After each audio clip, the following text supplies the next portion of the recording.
Gubernur Sumatera Selatan Herman Deru bersama Wali Kota Palembang mendampingi Menteri Lingkungan Hidup Hanif Faisal Nurofik dalam peninjauan langsung ke tempat pembuangan akhir atau TPA Sukawinatan Palembang.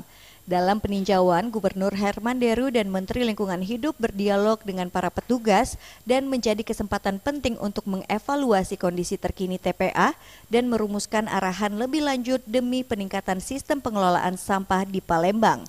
Kunjungan ini menegaskan komitmen pemerintah pusat dan daerah dalam mewujudkan pengelolaan sampah yang efektif dan berkelanjutan di seluruh Indonesia, khususnya di Sumatera Selatan.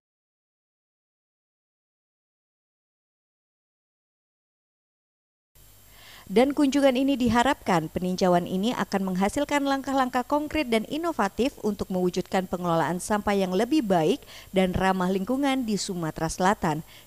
Sejalan dengan visi Sumsel Maju Terus.